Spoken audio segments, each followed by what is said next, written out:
The 1960s was known for an unorganized counterculture that was really a rebellion against the mainstream institutions, values, and behaviors that focused on cultural change rather than political activism. People that were part of this counterculture rejected gaining wealth and careers. They embraced plain living, commune living, living together as one, friendship, peace, and freedom.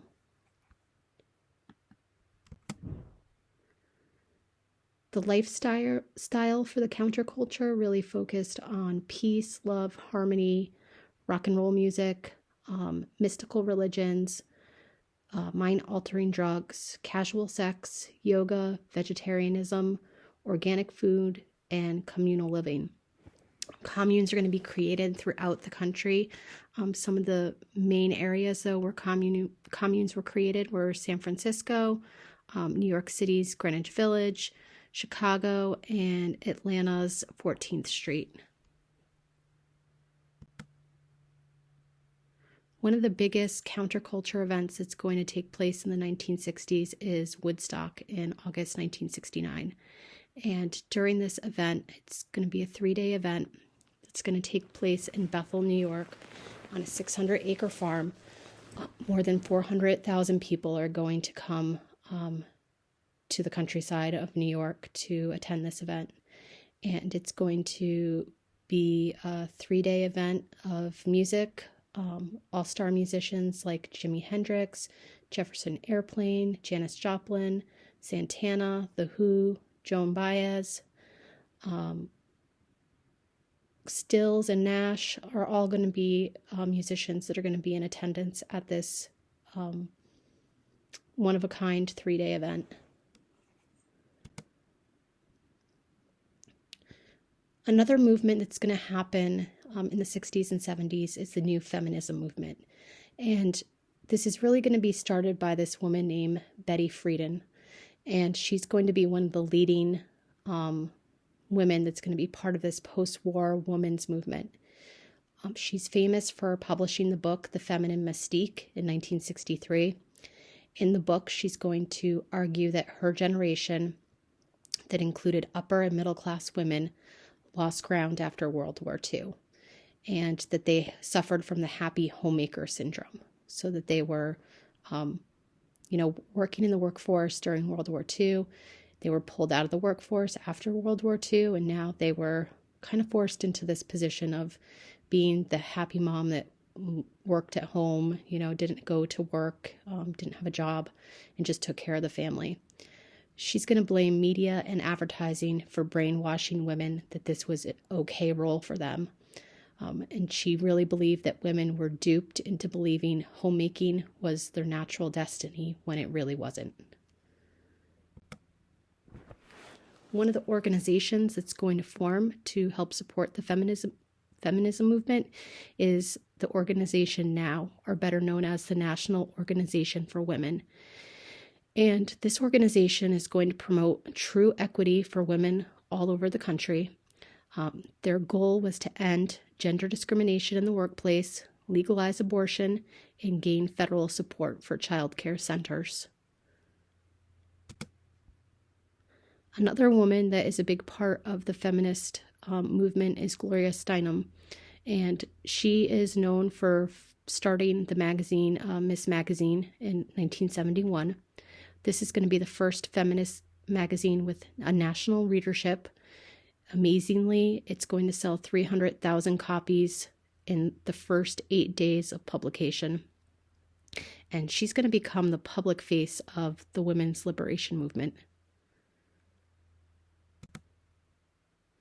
And the feminist movement does have some victories in the 70s. One example is the passage of Title IX in 1972, which is going to ban gender discrimination in any education program or activity receiving federal assistance.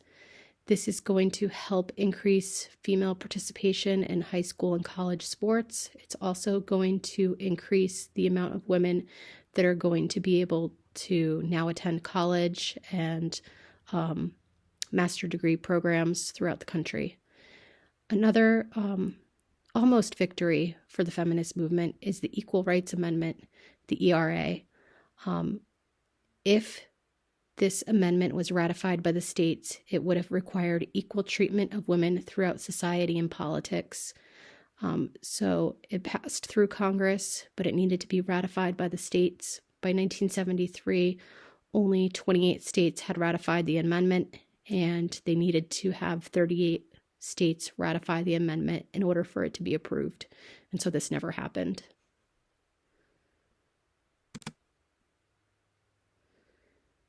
The feminist movement is really going to help more women enter the workforce. So in 1960, only 38% of women worked outside of the home. By 1980, this number increases to 52% of women working outside of the home. Another movement from the 60s is the formation of the United Farm Workers, the UFW. So in the 1960s, Mexican-American workers are going to form the UFW as their own civil rights organization. And the founder of this organization is Cesar Chavez. And what this union is going to do is it's going to represent migrant lettuce workers and grape pickers. Most of them are going to be undocumented immigrants working in the United States. The union is going to lead some of the poorest workers in the nation in nonviolent protest marches. They're going to stage hunger strikes and nationwide boycotts. So they believed, like Martin Luther King Jr., in using a nonviolent approach to get change. Chavez is going to have a huge impact on making change for these workers. In 1968, he's going to start a 25-day hunger strike to gain national attention.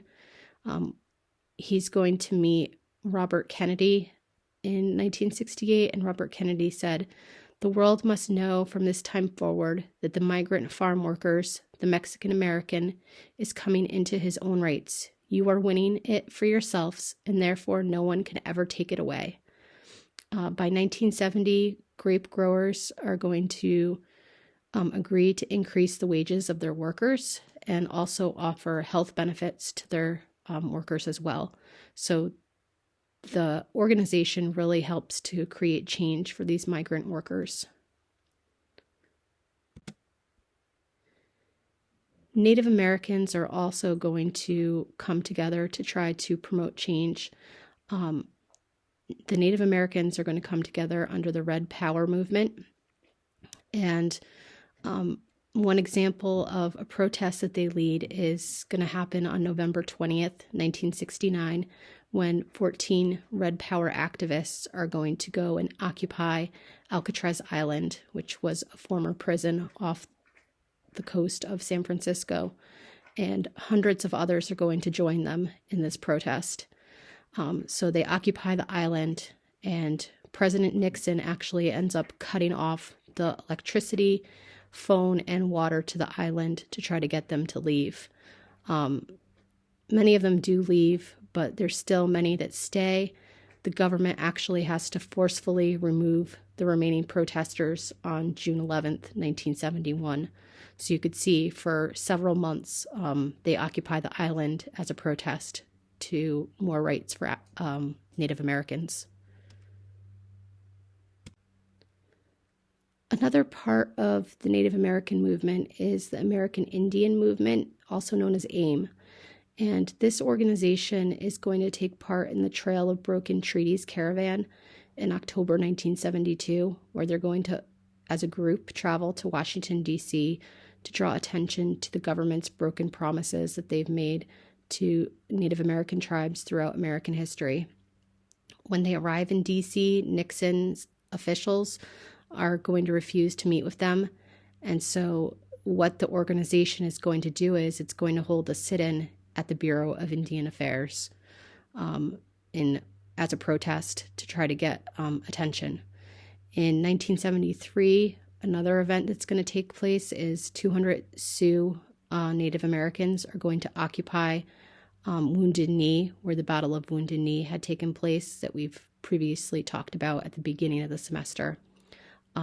During this occupation, the Sioux are going to take 11 hostages, and federal authorities and activists are going to end up taking part in a shootout with the Sioux who occupied Wounded Knee.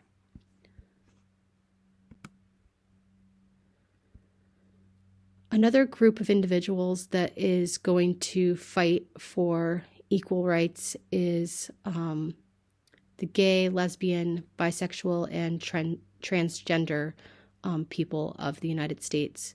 And one event that really brings attention to this group of individuals is the Stonewall riots. So the Stonewall riots are going to take place in June 1969 when New York City police officers are going to raid a gay bar. And the patrons of the bar are going to fight back, forcing police to take shelter inside the bar. And it's going to be a riot that lasts 5 days. What ends up happening is the Stonewall Inn, which was the bar, ends up being burnt down. One participant in the rioting said, "A public assertion of real anger by gay people that was just electric." So that's what his experience was like. After the Stonewall riots, new organizations are going to form for the movement. So the Gay Liberation Front and Gay Activists Alliance are going to both be formed that are going to focus on ending discrimination and harassment for gay, lesbian, bisexual, and transgender people. By 1973, nearly 800 similar organizations are going to emerge throughout the country. So it's going to end up becoming a huge movement as well.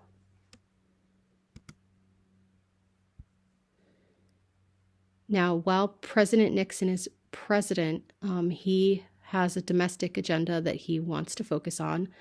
And part of this agenda is new federalism, where he sends money to state and local governments from the federal reserves or federal money and lets them spend it as they saw fit.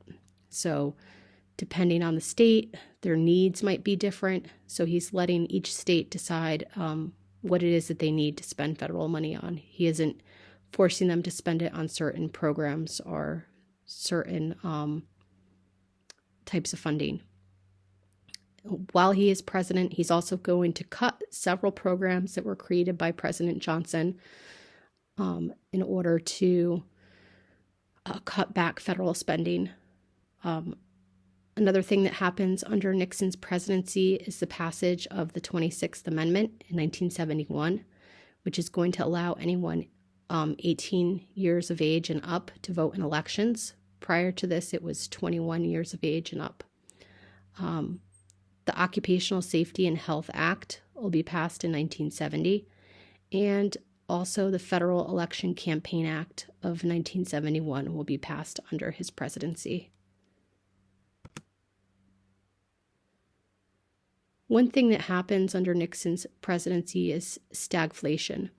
And stagflation happens when there's high unemployment, stalled economic growth, and rising inflation.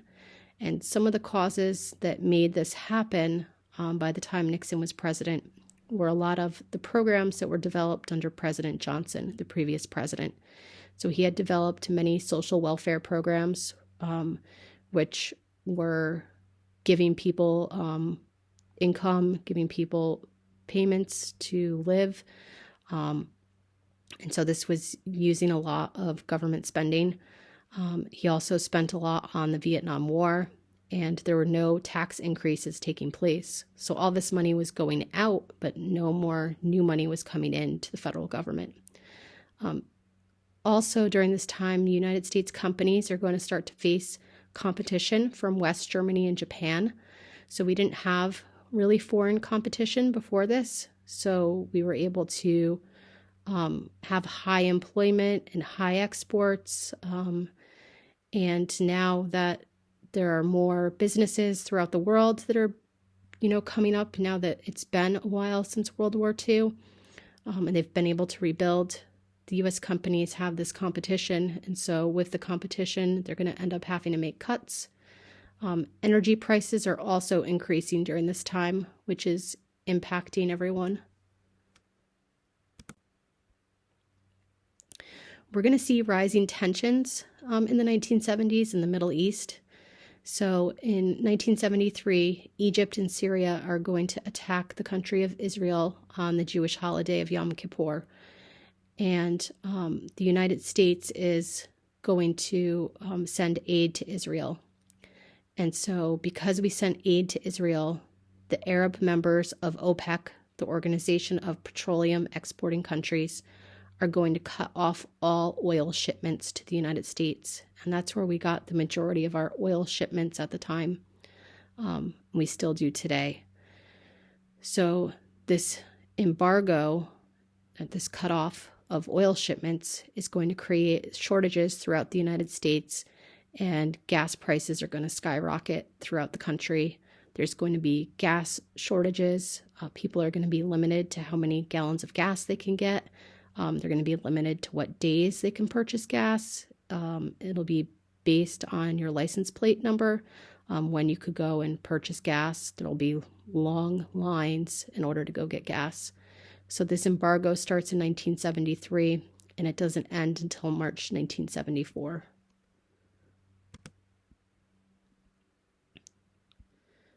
Another thing that is going to happen under Nixon's presidency is called Vietnamization. And what this is Nixon wants to equip and train South Vietnamese soldiers and pilots to assume the burden of combat in Vietnam. So rather than have the burden of combat on the United States, he's transferring it over to the South Vietnamese. So while he does this, he's equipping and training them, and he starts to gradually withdraw U.S. troops from Vietnam. And in the same time, he's going to increase bombing. So rather than have troops on the ground, he's using bombing tactics instead. By 1973, there's only going to be 50,000 U.S. troops left in Vietnam. Because of this, by 1975, the North Vietnamese launch a full-scale invasion of South Vietnam. So with the lack of support from the United States, South Vietnam gets invaded. This is considered the end of the war in Vietnam. The U.S. is going to lose a total of 58,000 American soldiers to the war, and more than 300,000 are going to be wounded. And the war is going to cost the United States $699 billion. So all those lives and money were spent, and in the end, North Vietnam ended up taking over the country anyway.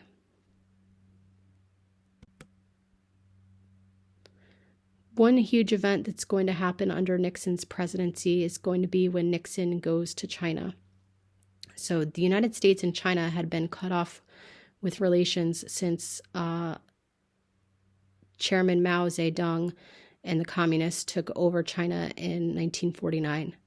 So in February of 1972, Nixon is going to go to China. He's going to meet with Chairman Mao Zedong, the leader of China. This is going to end 2 decades of diplomatic isolation of the People's Republic of China. And so our relations with China are going to start to gradually get better after this event. And trade will start to open up again between the two countries. So in 1972, it's an election year, and Nixon is going to run for re-election.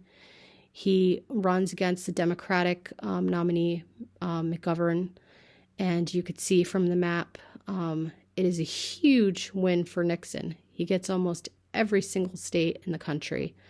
So it is definitely a huge win for him. Despite it being a huge win and him being ahead during the election, prior to the election of 1972, there's going to be a scandal that's going to break out called the Watergate scandal. So on June 17th, 1972, Washington, D.C. police are going to catch 5 burglars that are breaking into the Democratic National Committee headquarters at the Watergate Hotel. One of the people that break into the headquarters is Nixon's campaign security director. So Nixon's campaign was breaking into the National Democratic headquarters in order to get secrets in order to try to win the election, when they really didn't have to because he was ahead.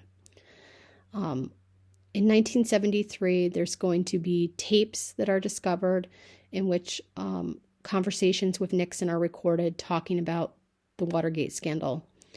And Nixon is going to refuse to give up these tapes. They're recordings that are from the Oval Office, and he feels that he doesn't need to give them up. But in July 1974, the Supreme Court is going to rule that Nixon needs to surrender all tape recordings. In the same month, the House Judiciary Committee is going to vote on recommending 3 articles of impeachment for the president, which includes obstruction of justice, abuse of power, and defiance of Congress. So they don't vote on impeaching him, but they're recommending that they're going to impeach him. So before Congress can vote on if Nixon is going to be impeached or not, Nixon actually resigns from office. So Nixon is never impeached from office. He resigns before that can happen. So he resigns on August 9th, 1974, and Vice President Gerald Ford is going to become president.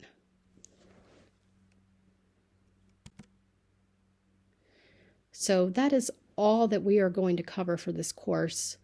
I want to go over quickly again what assignments are due this week. So don't forget to complete your final discussion question. We had learned about many different people this semester who had all had an impact on American history. Out of all the individuals that we learned about, which person do you think had the largest impact on our society as a whole and why? You should have at least 3 examples to support your response. Your initial response should be between 175 and 250 words. Make sure to include a listing of any sources that you use to write your response, and your initial response is due by tomorrow, Friday, December 2nd at midnight. Make sure that you pick an individual that we covered in class. This class, we started with 1877, and we went up to 1975. In addition to responding to the initial discussion question, make sure that you also respond to at least 2 of your classmates' postings by Sunday, December 4th at midnight. In your response postings, you should explain why you agree or disagree with your classmates' response. Make sure to include examples to support your ideas. Don't just say, I agree, or I thought that was a good person. Actually have a substantial response. You also have your final quiz due this week, which is based on chapters 26, 27, and 28, and it's due by Sunday, December 4th by midnight. And finally, so this is considered our last class of the semester. Next week, your final exam will be posted. It'll be available starting Monday, December 5th. You have until Saturday, December 10th at midnight to complete it at the very latest. Please don't wait last minute to complete it. It's not timed, so you have plenty of time to take it once you open it to start it. Just remember, once you open the quiz, the exam, you need to complete it. The exam is going to contain 50 multiple choice questions and 4 short essay questions. It's the same type of format that your midterm was. You do have your study guide posted, so please use this to prepare for the exam. It'll help you easily answer the questions on the exam. And as a reminder, it's open book, it's open note. The only thing that I can't do is provide any extensions because final grades are due very shortly after. I have 1 day to grade your exams, so please have them in by Saturday at midnight. If you have any questions about this or concerns, please just message me. And finally, I just want to thank you for a great semester. It was great having you all in the class. Good luck on your final exams. And if you celebrate any of the upcoming holidays, have a very happy holiday season.